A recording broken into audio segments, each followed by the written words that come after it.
ఇప్పుడైతే మనం 200 kgs dead lift అనమాట. ఇటొక 90, అటొక 90, రాడ్ ఒక 20. Okay, 200 kgs. కమాన్.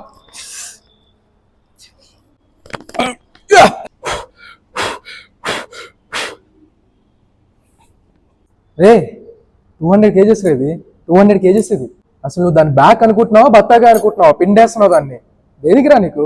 నీ లోవర్ బ్యాక్ ని నువ్వు బిల్డ్ చేయాలి అని అంటే ఫస్ట్ ఎన్ని మజిల్స్ ని స్ట్రెంత్ గెయిన్ చేసుకోవాలి తెలుసా నీకు? నేను లిస్ట్ చెప్తా విను. Upper back, legs, hamstrings, glutes, core strength, and ఇంకొకటి గ్రిప్ స్ట్రెంత్. మీరు ఇవన్నీ వదిలేసి మీరు ఓన్లీ గ్రిప్ మీద మాత్రమే కాన్సన్ట్రేట్ చేస్తారు. ఈగో లిఫ్టింగ్ కాదురా చేయాల్సింది, మోడరేట్ వెయిట్ సరిపోతుంది. బ్యాక్ ని పంపింగ్ చేసుకో, అన్ని మజిల్స్ ని ఎట్లా పంపింగ్ చేస్తారో అట్లా చేసుకోరా. సోకొద్దు ఆడి వీడియోలు చూసి, ఈడి వీడియోలు చూసి, లేదా నువ్వు వీడియో పెట్టాలని సోకు.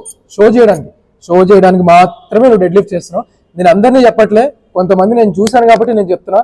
Please stop ego lifting.